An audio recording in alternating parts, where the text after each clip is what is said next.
So dumating na ang ating Rhode Island White. Yan sila. Yan yung Rhode Island White natin. No? Galing ko Pangasinan yan. So yes, meron tayong mahina. Pero gagaling yan. Kasi after 1 hour and 30 minutes, papainumin ko yan ng electrolyte. Tapos, bigyan ko sila ng Doxilac tablet.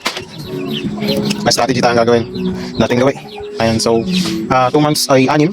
Yun yung booster. Nakita naman yung booster. Excuse me. Tapos, 3 sambuan yan, maliliit. So far, isa lang yung mahina. Gagawin na.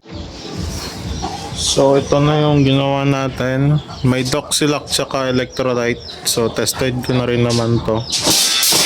And, pinagpapahinga nga muna natin yung sisyo ng 1 hour and 30 minutes bago natin ito ibigay. So, 1 oras na. Nagbigay na ako ng tubig. Yan na siya.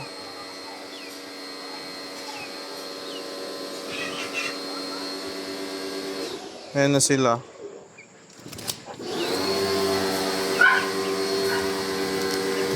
Tapos, lagi silang nalipad. Ayan. Pinapainom ko muna bago ko ibigay yung pagkain nila. Bibigyan. So, yun pa rin sila ng yun yung mahina kanina. Tama siya ngayon. Tapos, ito na yung mga linggit. Ayan. Gabi.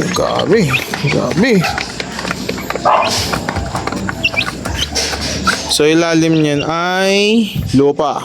So, bukas talagyan ko yun ng lupa. Yan na.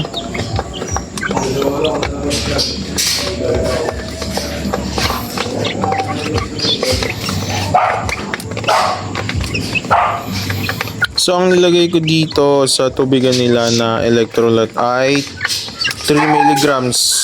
Let's say 3 milligrams, no? Hindi grams, ha? Milligrams.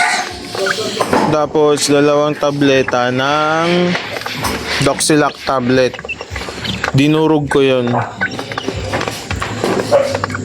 So, ayan. Hindi naman yun masama sa kanila kasi tested ko na rin yun. Kasi may sipon sila kanina. Eh, ayoko nang lumala. So, pinapainom ko na. And bukas, magluluya. Luya o kalamansi? Hindi, kalamansi kami bukas. So, bukas magkakalamansi na rin itong mga to. Ayan na siya. May inom na siya.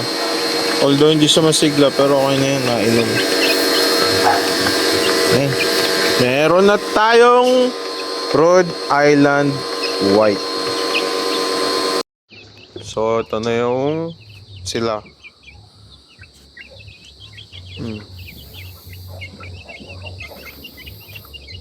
Yan, may sipon-sipon. Pero kumakain naman.